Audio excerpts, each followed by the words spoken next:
श्रीराम समर्थ. आज श्रावण अमावस्या.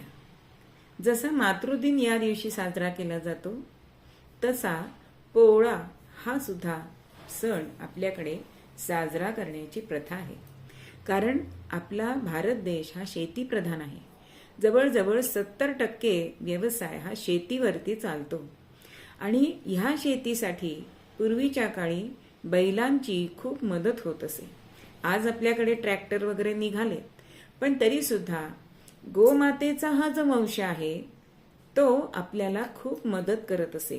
म्हणून हा सण विशेषतः शेतकरी हा साजरा करतात. आणि तो सण कसा साजरा करतात? अमावास्या श्रावणाची आली घेऊन सणाला, कृषीवल आनंदाने सजवितो हा बैलाला.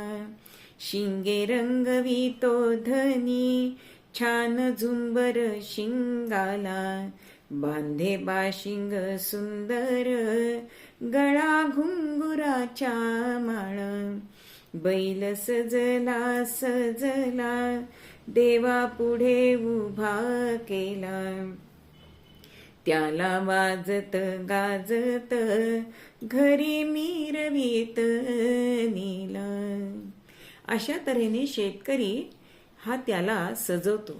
कारण शेतीची कामं ही बरीचशी ह्या वेळापर्यंत झालेली असतात आणि त्यामुळेच त्याला थोडी विश्रांती मिळावी, त्याच्याबद्दल कृतज्ञता व्यक्त करावी म्हणून हा सण शेतकरी साजरा करतात.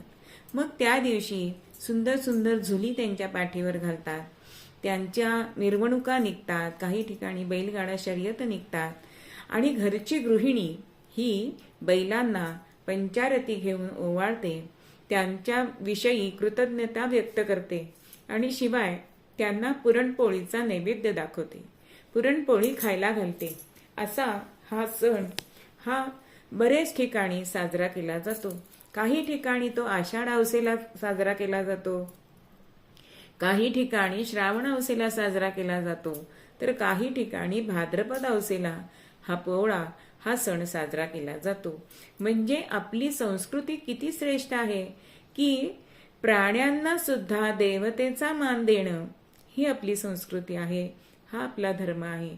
म्हणूनच आपला धर्म हा आपण टिकवायचा आहे, जगवायचा आहे आणि इतरांना तो सांगायचा आहे.